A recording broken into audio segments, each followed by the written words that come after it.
Agora vamos versículo por versículo, vamos lá. Ouvistes que foi dito aos antigos, não cometerás adultério. Na lição passada, nós já explicamos esse verbo ouviste, não é isso? Falamos que naquela época não tinha tanta coisa escrita e as pessoas dependiam dos mestres, dos professores para ouvir deles, de modo que elas estavam presas naquilo que eles diziam. Diferentemente de hoje, nós temos bibliotecas, bíblias de todas as traduções, não é isso? O que facilita você fazer a sua pesquisa. Daí também a razão de tantas opiniões, de tantas apresentações diversas no tocante ao texto bíblico. Mas a temática, pastor Luiz, ela é muito forte e ela é exigente. O Senhor Jesus começa aí no indicativo dizendo, não adulterarás. Ele é direto, ele é objetivo, ele é incisivo. Só que quando Jesus vai usar essa expressão, não adulterarás, ele não vai usar ela de modo solta. Inclusive, nós já falamos que se nós defendemos a unidade do Sermão do Monte, está ligado com o capítulo 5, versículos 2 até o versículo 11, que a pessoa tem que ser limpo de mão e puro de coração. Então, você já pode observar aqui que quando Jesus diz não adulterarás, ele não está usando uma frase solta.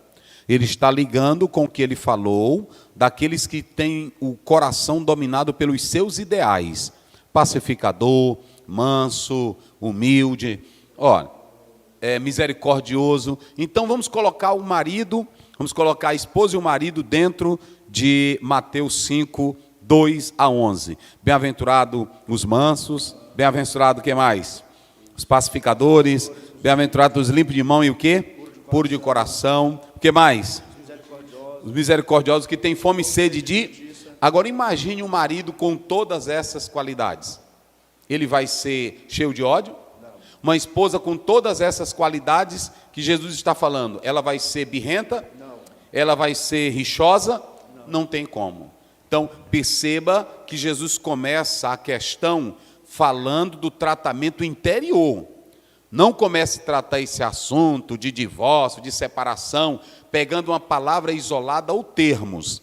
Ligue para dentro do contexto, porque o contexto vai te ajudar a entender o texto. Às vezes, nem a própria semântica da palavra, ela vai te dar na essência o que é aquilo ali. Porque no grego, nós sabemos que há palavras que ela dentro do texto, ela quer dizer uma coisa, mas em outro contexto ela quer dizer outra. Tem outro significado. E nós sabemos disso. Nas 3 bases da estrutura gramatical, nós temos a fonética, nós temos a morfologia, não é isso? E temos a sintaxe.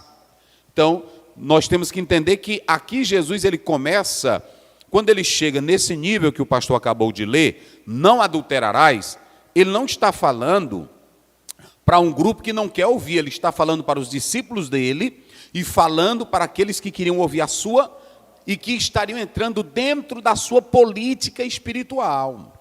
Só podia fazer parte do reino dele aqueles que tivessem vidas transformadas. Então olha para cá, tu está aí direitinho, Caio? Então de Deus para você,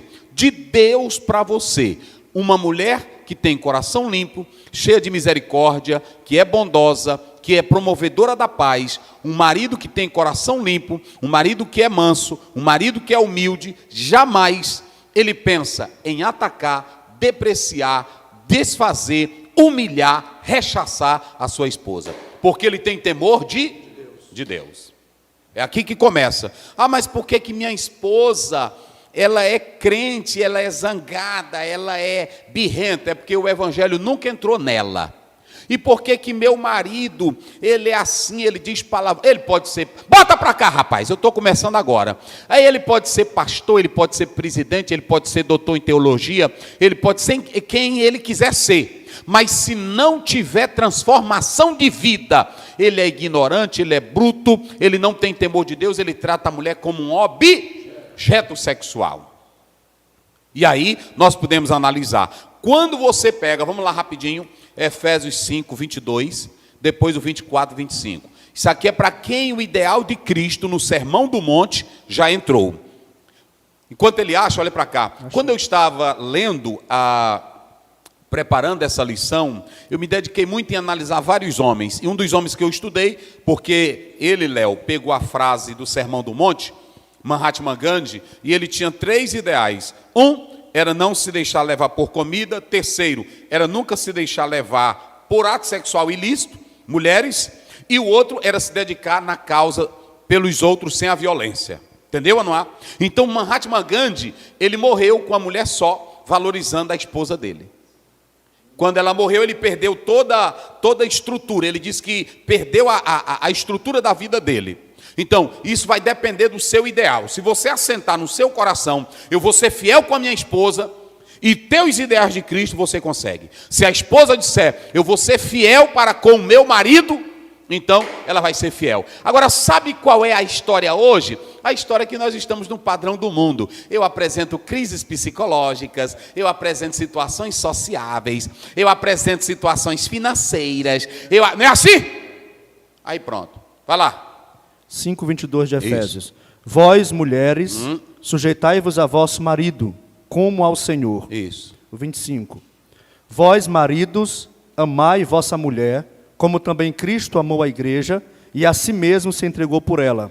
Pronto, então a questão aqui é toda espiritual. A questão aqui é toda espiritual. A mulher, ela vai ser temente ao marido pela força dela? Não. Ela vai ser temente ao marido por causa de uma circunstância? Não. Por que ela vai ser temente ao marido? Por causa do temor do Senhor. É o 23, vai lá, 23. 23. Porque o marido é o cabeça da mulher, sim, como também Cristo é a cabeça da igreja, isso, sendo ele próprio o salvador do corpo. Isso, vai. De sorte que assim como a igreja está sujeita a Cristo, assim também as mulheres sejam em tudo sujeitas a seu marido. A mulher é sujeita ao marido por decisão dela. Vocês entenderam? Ela é sujeita ao marido por causa do temor de... Ela entra consciente no casamento e ela se doa para ser temente ao marido por causa do temor. Mas o marido também, ele vai ser bom para ela, porque ele vai se sacrificar pela esposa, como Cristo se sacrificou pela igreja. Então preste bem atenção. Quando você pega Mateus capítulo 5, verso 27, que Jesus diz, não adulterarás, ele não está colocando uma palavra solta. Ele está mostrando que um homem que tem coração transformado, humildade, mansidão, temor a Deus, ele não pratica o adultério. Agora,